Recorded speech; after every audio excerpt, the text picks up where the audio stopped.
Important to remember is that when an emotion arises in your body, the sensations of an emotion, whether it's grief or anger or gladness or sadness, it's because it's coming to the surface and it's about ready to ascend and be actually kind of dispersed in an atatomic way to the universe.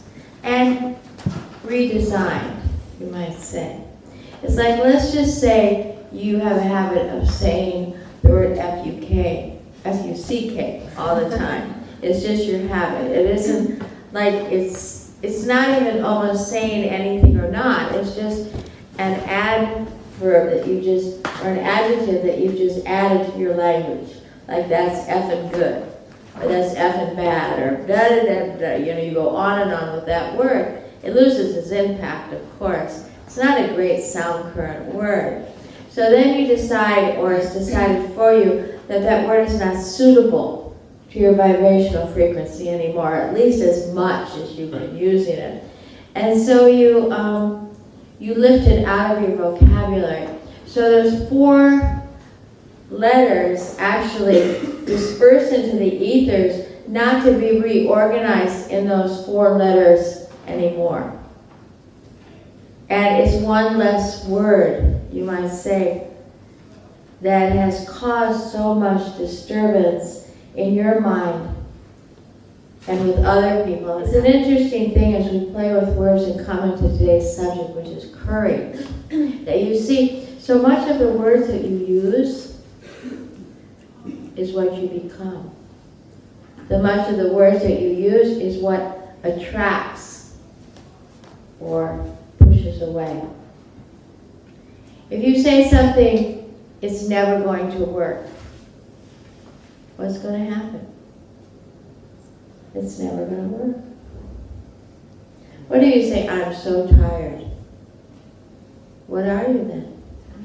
Tired. I'm sick and tired. That's a really dangerous one to say. I'm so sick and tired of this job, or I'm so sick and tired of my kids, or I'm so sick and tired of da da da da da. Let's call him cancer, okay? Sick. That's a big one. Let's call him heart disease. Let's call it just something simple like the flu. I'm so sick and tired. It's never going to work. I'm just too old. I'm not creative. I'm ugly. I'm stupid. I'll never get a man. I don't think I'll ever have children. Or have children, I can't wait till they grow up. And we go opposites all the time. This, that, this, that.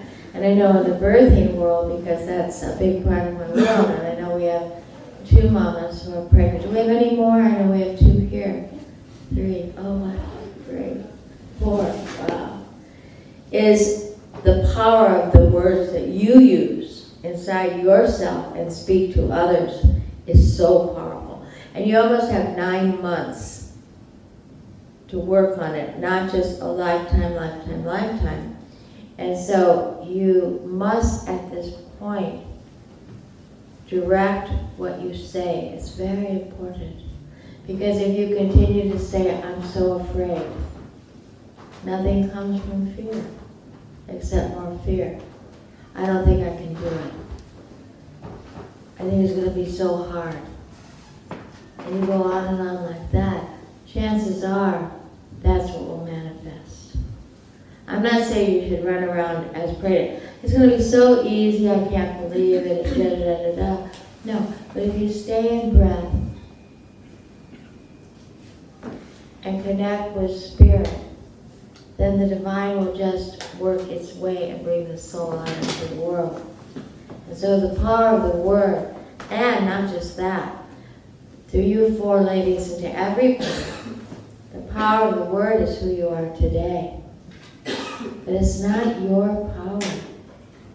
It's what your mother was thinking, what your mother was saying while you were in the womb. Now you can't ring up your mother after class. Could you tell me exactly what you were thinking in the last 9 months?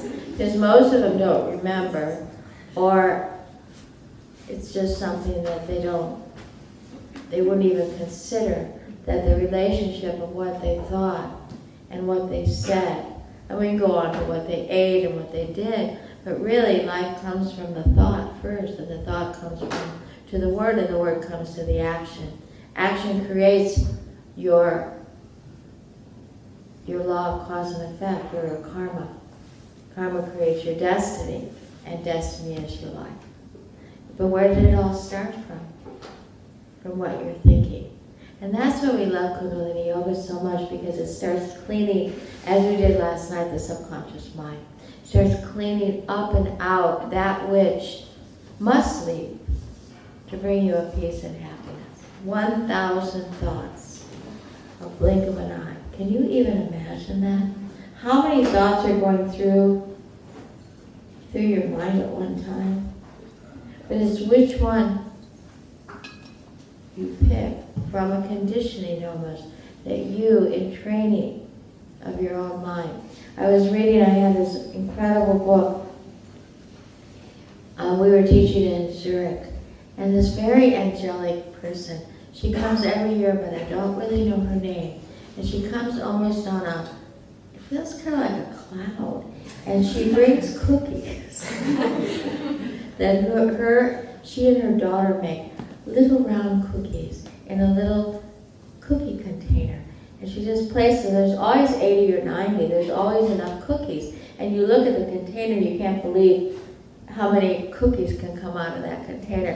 Maybe it's like Mary Poppins, it just comes up like what Yogi Bhajan taught us. And then you start discovering that if you pick up a book on Buddhism, or someone hands you a magical book, or someone, whatever it is, that they're all in their own language or their own way saying the same thing to ascend the soul. I mean, read Rumi and you're left drunk. I mean, Rumi talks about being drunk all the time, but the drunk on the ascension or the mysticism of the possibility of our existence on the earth now. I was thinking a lot this morning of Alice in Wonderland. Sometimes visions come when you meditate, when you do sadhana, as most of you know. And the one vision I always think about her, of course, is how she grew so tall. And that was always a vision that stayed with me when I thought of Alice. She would be like this, and then she'd be so tall. And remember, her head would be out of the trees. Remember when she grew tall? And I realized in the symbolism of it all, but her feet never left the ground. Her feet were on the ground. You never saw her just floating up. I don't think she ever flew or left the ground, did she? No. See, and that was the secret. That how can we live on this earth? We must keep the feet on the ground. What does that mean? Pay your bills, work, get a job, keep your house clean, keep your body clean, be nice to people, just do basic human things.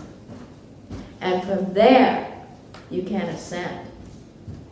But just to live with your head in the clouds and your feet off the earth, you will never find that happiness and that peace you're looking for. But at the same time, if you have big, giant Doc Martens shoes on and you're just plodded to the earth and you can barely stand up because you're so loaded with earth's heaviness, that won't work either.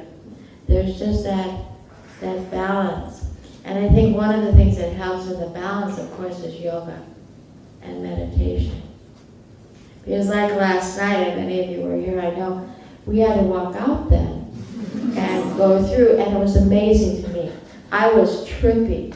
I was in such a mystical state after we all left here, because we transcended so much last night, that we walked, and it was almost like music I was hearing. And you know what do you all know Deva Premal and Mitten? Yes. I just adore them.